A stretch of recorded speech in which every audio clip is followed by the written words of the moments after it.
आज हम जिस स्रोत सामग्री पर डीप डाइव करने वाले हैं वो शिव और पार्वती के पुत्र कार्तिकेय के जन्म की कथा है। बिल्कुल। और ये सिर्फ एक साधारण पौराणिक कथा नहीं है। हाँ, मतलब ये ब्रह्मांडीय ऊर्जा के एक रूप से दूसरे रूप में जाने की और प्रकृति के मूल तत्वों के एक अभूतपूर्व तालमेल की दास्तान है। सही कहा आपने। ये आख्यान एक भयंकर असुर तारकासुर के अंत की शुरुआत पर तो प्रकाश डालता ही है, लेकिन इसका असली मर्म कहीं और छिपा है। जी, उस यात्रा में जो एक पूर्ण वैरागी सन्यासी को एक पारिवारिक गृहस्थ बनने की ओर ले जाती है। एकदम सही।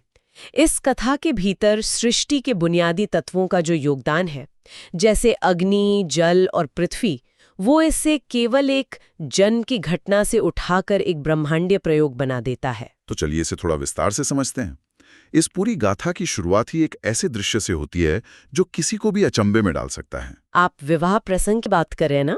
हाँ बिल्कुल, मतलब एक तरफ शिव और शक्ति के पुनर्मिलन की प्रतीक्षा पूरा ब्रह्मांड कर रहा था, लेकिन दूसरी तरफ जब पार्वती की मां मैना पहली बार अपने होने वाले दामाद को देखती हैं तो वो बुरी तरह घबरा जाती हैं। घबराना तो छोटी बात है, वो इतनी डर गईं कि सीधे सीधे विवाह ही रोक देने की धमकी दे डालती हैं। और उनकी ये प्रतिक्रिया बहुत ही स्वाभाविक और मानवीय लगती है। मैं मानती हूँ कि शिव का वो शुरुआती रूप था ही ऐसा जो किसी भी साधारण दृष्टि को भयभीत कर दे। बिल्कुल। शिव का वो रूप कैसा था, अगर हम थोड़ा उस पर बात करें? वो रूप पूरी तरह से आदिम और अनियंत्रित ऊर्जा का प्रतीक था। समाज के किसी भी स्थापित नियम के बिल्कुल विपरीत। उनकी 3 आंखें और 5 चेहरे थे जो दिशाओं और समय के पार देखने की क्षमता को दर्शाते हैं। जी, और उनके साथ अनगिनत भुजाएं थीं।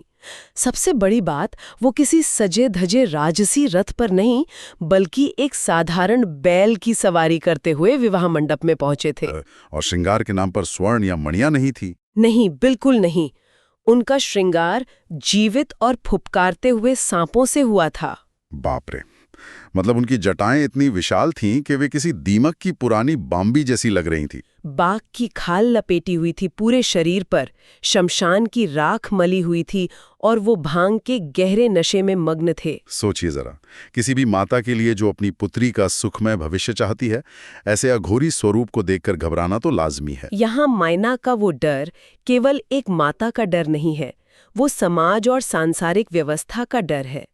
संसार व्यवस्था और सौंदर्य चाहता है, जबकि शिव का वो अघोरी रूप उस ब्रह्मांडीय सत्य का प्रतीक है जहां जीवन और राख एक समान है। सही कहा।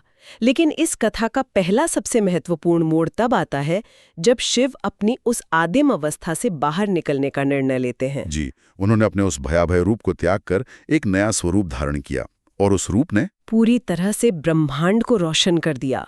वो अचानक सूर्य और चंद्रमा से भी अधिक तेजवान और आकर्षक बन गए। मानो संसार की सारी भव्यता और सुंदरता उस एक रूप में आके समा गई हो।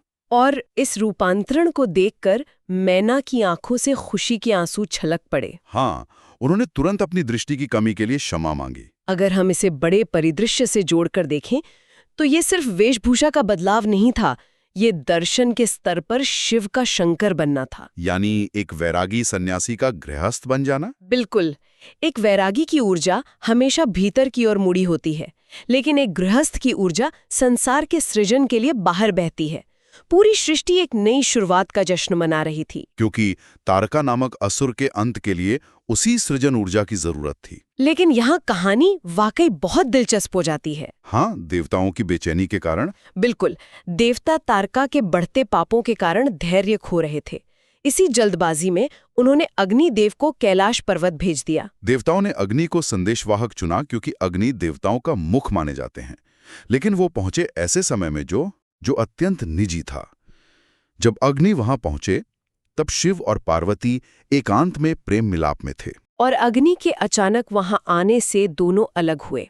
इसी विघ्न के कारण शिव का वीर्य यानी उनका परम शक्तिशाली बीज जमीन पर गिर गया। और ये बीज इतना महत्वपूर्ण क्यों था, ये समझना बहुत जरूरी है। जी, क्योंकि सती के मृत्यु के बाद से शिव वर्षों से ब्रह्मचर्य का पालन कर रहे थे। उनका वह तेज अत्यंत शक्तिशाली हो चुका था। उसमें तारका को हराने वाले योद्धा का अस्तित्व छिपा था। बिल्कुल। जब वो असीम तप और मिलन की ऊर्जा एक साथ आए तो उसमें ब्रह्मांड को भस्म करने की क्षमता थी। कोई साधारण गर्भ उसे धारण नहीं कर सकता था। और इसीलिए जब वो ऊर्जा जमीन पर गिरी तो स्थिति बेकाबू हो गई। अग्निदेव को घबराकर तुरंत हस्तक्षेप करना पड़ा। उन्होंने एक कबूतर का रूप लिया और उस बीज को निगल लिया। लेकिन यहाँ एक बहुत बड़ा विरोधाभास सामने आता है। अग्नि, जो स्वयं ताप के देवता हैं, वो खुद उस बीज की गर्मी को बर्दाश्त नहीं कर पाए। वह स्वयं झुलसने लगे। ये शिव की संचित ऊर्जा की तीव्रता का सबसे बड़ा प्रमाण है कि आग को ही आग जलाने लगे। उस असहनीय पीड़ा से तड़पते हुए अग्नि ने उस बीज को कुटिला नदी के जल में प्रवाहित कर दिया। पर प्रकृति का संघर्ष यही नहीं रुका। जब वह असीम ऊर्जा नदी में पहुंची तो नदी का शांत पानी भी उबलने लगा। आख्यान में तो यहाँ तक वर्णन है कि नदी को पसीना आने लगा। एक नदी का पसीने से तरबतर हो जाना ये दर्शाता है कि वो ऊर्जा प्रकृति के सामान्य नियमों को पूरी तरह से भंग कर रही थी। और फिर तड़पते हुए कुटिला नदी ने उस बीज को अपने किनारे स्थित शरवन यानी सरकंडों के जंगल में धकेल दिया। यहाँ सबसे हैरान करने वाली बात यह है कि ये सिर्फ एक यात्रा नहीं थी। उस बीज को पहले आग ने, फिर पानी ने और अंत में धरती ने पाला। मतलब सृष्टि के मुख्य तत्वों ने मिलकर इस असीम शक्ति को संभाला। एकदम सही। शिव के उस तेज को भौतिक आकार देने के लिए ब्रह्मांड के हर तत्व को अपनी अधिकतम क्षमता तक काम करना पड़ा। और फिर वो अद्भुत क्षण आता है। मार्गशीर्ष महीने के छठे दिन उसी शरवन में सुनहरे रंग की आभा के साथ एक बच्चे का जन्म हुआ। और ठीक उसी समय आकाश मार्ग से 6 कृत्तिकाएं वहां से गुजर रही थीं। यानी कृत्तिका नक्षत्र के तारे। उन्होंने उस रोते हुए नवजात को देखा और वे उस पर मोहित हो गईं। उनके भीतर का मातृत्व जागृत हो गया और उनके स्तनों से दूध बहने लगा। लेकिन यहाँ एक और विकट स्थिति उत्पन्न हो गई। वे आपस में लड़ने लगीं कि उस बच्चे को सबसे पहले अपना दूध कौन पिलाएगा। तो इस स्थिति को संभालने के लिए और बिना किसी को निराश किए उस बच्चे ने एक ही शरीर पर 6 अलग-अलग चेहरे धारण कर लिए। कमाल है। इसीलिए उनका नाम षडानन या षण्मुख पड़ा, जिसका अर्थ है 6 चेहरों वाला। जी। और इस असाधारण यात्रा के कारण उस शिशु को कई अन्य नामों से भी पुकारा गया। जैसे आग्नेय, क्योंकि सबसे पहले आग ने उसे धारण किया था। श्रावण, क्योंकि सरकंडों के जंगल में उसका जन्म हुआ था। और मुख्य नाम कार्तिकेय पड़ा, क्योंकि कृत्तिकाओं ने उनका पालन पोषण किया। इससे एक बड़ा सवाल उठता है, इस बच्चे के माता पिता होने का दावा आखिर किस-किस ने किया? हाँ, ये बहुत ही रोचक विवाद था। अग्नि, कुटिला नदी, शरवन और कृत्तिकाएं सबने दावा किया। क्योंकि ब्रह्मांडीय जन्म में हर उस तत्व ने दावा पेश किया जिसने उसे सहने में भूमिका निभाई थी। लेकिन विवाद तब शांत हुआ जब पार्वती स्वयं शरवन पहुंची।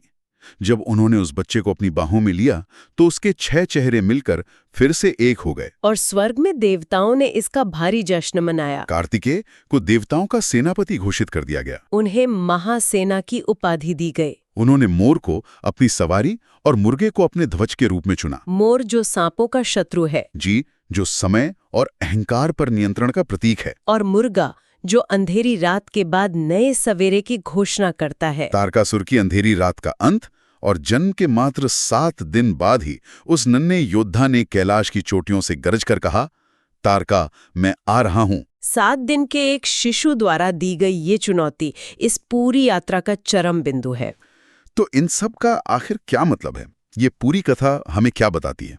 ये कहानी दर्शाती है कि ब्रह्मांड की सबसे विशाल शक्ति को धारण करने के लिए सृष्टि के हर तत्व को एकजुट होना पड़ा, ताकि असत्य का विनाश करने वाले सत्य का निर्माण हो सके। बिल्कुल। शिव और शक्ति के मिलन से लेकर अग्नि की घबराहट और फिर एक परम योद्धा के जन्म तक का ये सफर अद्भुत है। महान समाधान कभी भी आसान रास्तों से होकर नहीं आते। एकदम सही। और इस चर्चा का अंत मैं एक बेहद गहरे विचार के साथ करना चाहता हूं, जो सुनने वालों को सोचने पर मजबूर कर देगा। जी बिल्कुल, बताइए। इस पूरी कहानी में हमने देखा कि समस्या के समाधान यानी कार्तिकेय को पैदा करने के लिए ब्रह्मांड को कितनी जद्दोजहद करनी पड़ी। आग को जलना पड़ा, नदी को उबलना पड़ा और सृष्टि के नियम तोड़कर एक बच्चे को 6 चेहरे धारण करने पड़े। प्रकृति को अपनी ही सीमाओं को लांघना पड़ा।